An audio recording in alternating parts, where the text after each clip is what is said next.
Hey, I hope everyone is having a great day. I want to put together this video because this is a conversation I've been having literally on a daily basis in the office with clients about specifically what's going on in the condo market.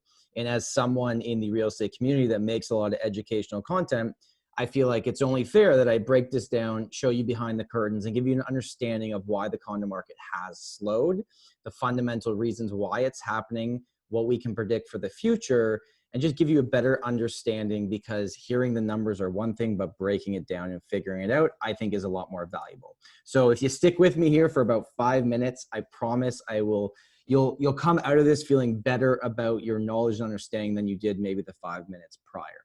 So stick with me.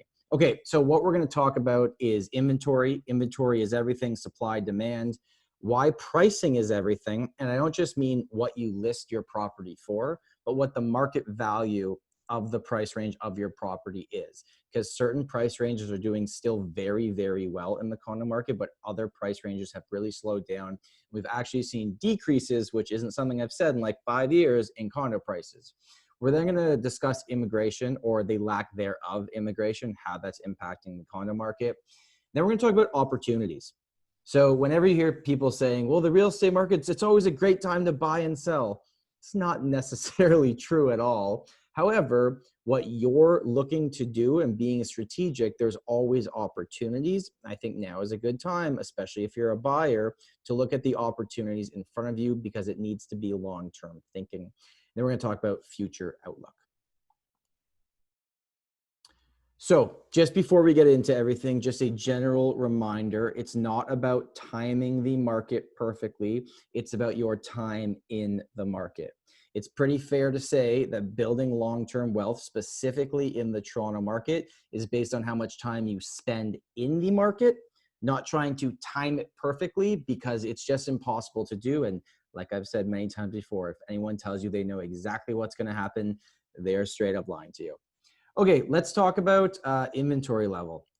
So months of inventory is a term we use in real estate, and it gives us a better understanding of how much supply and how much demand there is. So at the end of every month, now this example I have in front of me is specifically looking at condos in the downtown core.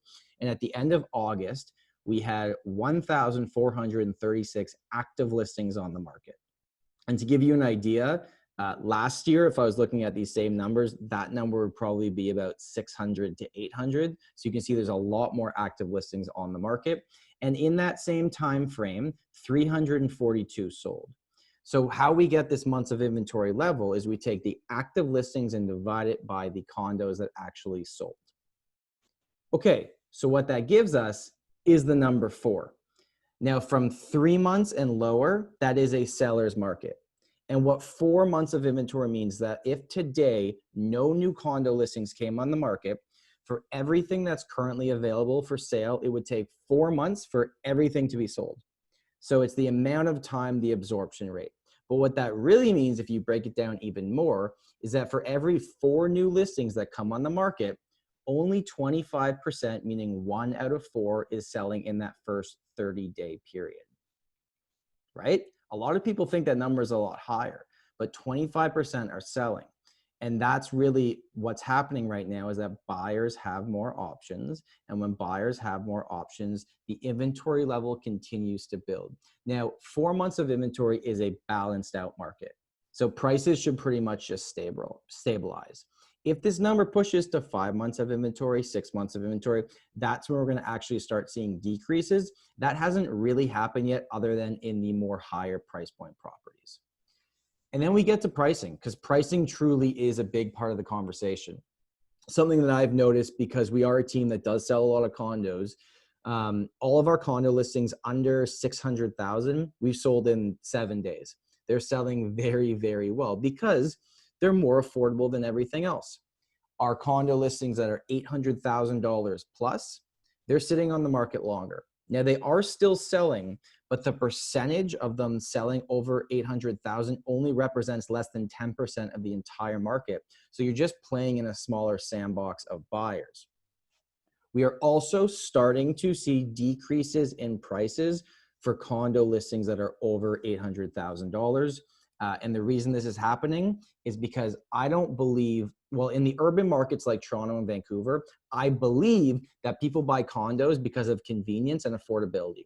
You're buying it because it's located where it is and because the semi-detached or detached property you want to buy is just too expensive, so you buy the condo. It's like the only option for a lot of people.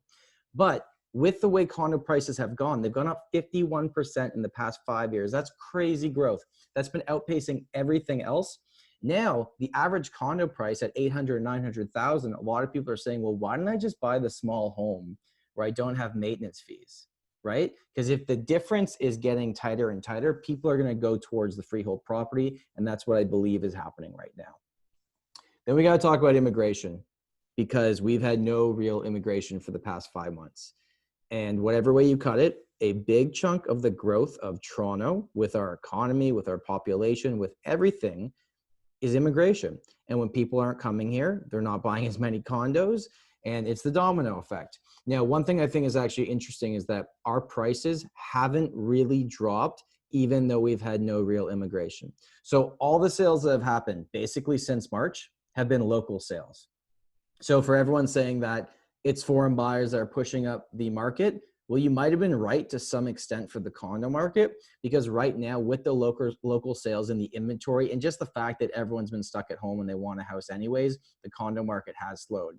But I will preface this to tell you, we've just been spoiled for the past 5 years.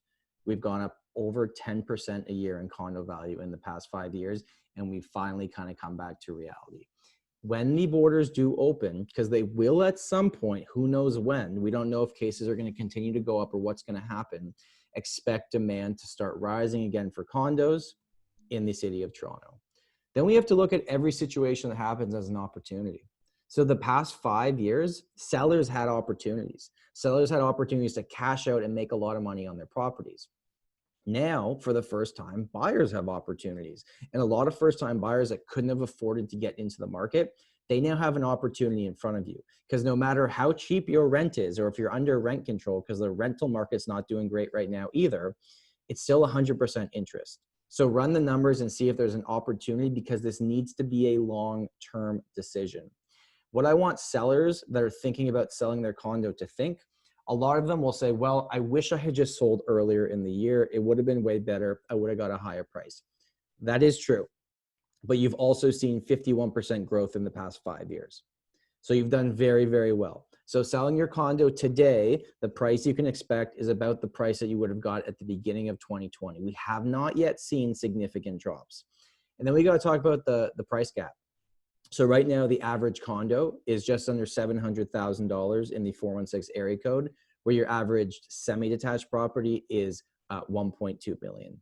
That is still a big gap. And what had happened is that condos kept getting closer. And now, because the housing market continues to be on fire, going up almost 20% year over year, as that continues to happen, there will become a point, and I think honestly, it's going to happen sooner than later. I would predict probably the next 6 months or so that people say, this housing market's insane. I'm just going to buy the big condo. I don't want to compete with 15 offers again. So just something to keep in mind. So what happens next? Well, patience, which I may have spelt wrong there, but patience. I think everyone needs to have patience with sellers, because properties are still selling. The good properties are still selling. They're just not happening in a day or a week anymore. It's taking a month or so. And you just need to understand that it's not because you priced it wrong. It's not because it doesn't look good. It's because buyers have more options. There is then opportunity for buyers. We have to think of everything as a long-term approach. And even though we can't predict the future, the past has a funny way of repeating itself. So this 5-year trend that we saw with condo prices, it kind of happened back in 2014 as well. In 2013, 2014, condos were sitting on the market for a while and there was more inventory. And a lot of people were buying homes, but then condos skyrocketed because they were more affordable than homes for the past 5 years, and they've kind of come back to earth again. So no one knows exactly what's going to happen in the future, but I hope watching this gave you a bit of a better understanding. If you want to connect with me about anything that I talked about, let me move myself over there. You can scan this code. QR codes are making a comeback. That's my real prediction here. They're coming back. Scan this code. You can book an appointment with me. I hope you're all having a great day. we're not in a bad condo market. We're in a balanced condo market, and we've been spoiled for 5 years. Growth will continue to be there in the future. It's a weird time in the world right now, but long-term approach to everything. You want to build long-term wealth, stay in the market, keep your money in the market. Have a great day, and remember, home is where your story begins.